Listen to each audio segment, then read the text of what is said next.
സാധാരണക്കാരനെ ആത്മഹത്യയിലേക്ക് തള്ളിവിടുന്ന സർഫാസി നിയമത്തിൽ പുതിയ ഉത്തരവുമായി സുപ്രീം കോടതി രംഗത്ത് വന്നിരിക്കുന്നു. എന്താണ് സർഫാസി നിയമം? അത് സാധാരണ ജനങ്ങളെ എങ്ങനെയാണ് ബാധിക്കുന്നത് നോക്കാം. സർഫാസി നിയമം എന്ന വിളിപ്പേരിൽ അറിയപ്പെടുന്ന securitisation and reconstruction of financial assets and enforcement of interest act 2002 അന്നത്തെ വാജ്പേയി നേതൃത്വം നൽകുന്ന NDA സർക്കാർ പാസാക്കുന്നത്. വായ്പകളുടെ തിരിച്ചടവ് മുടങ്ങിയാൽ ധനകാര്യ സ്ഥാപനങ്ങൾക്ക് നേരിട്ട് ജപ്തി നടപടികൾ നടത്താനുള്ള അധികാരം കൊടുക്കുന്ന നിയമമാണിത്. വായ്പയുടെ തിരിച്ചടവ് 3 ഗഡുക്കളിൽ കൂടുതൽ മുടങ്ങിയാൽ കോടതിയുടെ അനുവാദമില്ലാതെ തന്നെ ഈട് നൽകിയ വസ്തു ബാങ്കിന് പിടിച്ചെടുക്കാം എന്നതാണ് സർഫാസി നിയമം കൊണ്ട് ഉദ്ദേശിക്കുന്നത്. വായ്പയെടുത്തവർക്ക് തങ്ങളുടെ സ്വത്ത് തിരികെ വാങ്ങാനുള്ള അവസരം ഇല്ലാതാക്കുന്ന 2016 സർഫാസി നിയമ ഭേദഗതി നിലവിൽ വരുന്നതിന് മുമ്പെടുത്ത വായ്പകൾക്കും നിയമം ബാധകമാകുമെന്ന് സുപ്രീം കോടതി ഇതോടെ വ്യക്തമാക്കിയിരിക്കുകയാണ്.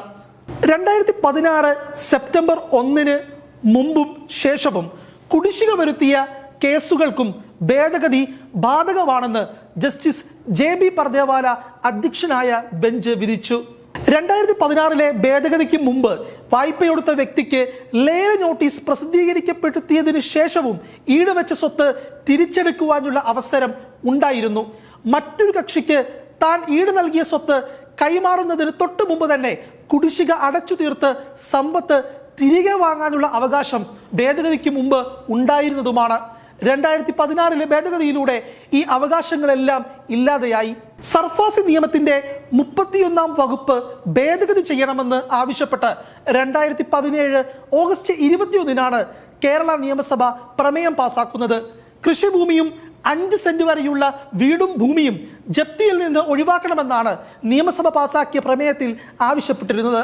വിജയ് മല്യ, നീരവ് മോദി, അംബാനി, അദാനി ഗ്രൂപ്പുകളുടെ കോടിക്കണക്കിന് രൂപ പൊതുമേഖലാ ബാങ്കുകൾ കിട്ടാക്കടമായി എഴുതിത്തള്ളിയ അതേ നാട്ടിലാണ് സർഫാസി നിയമം മൂലം സാധാരണക്കാരൻ ആത്മഹത്യ ചെയ്യുന്നതും തെരുവിലേക്ക് എടുത്തെറിയപ്പെടുന്നതും എന്നതുകൂടി ഇതിനോട് ചേർത്ത് വായിക്കേണ്ടതാണ്.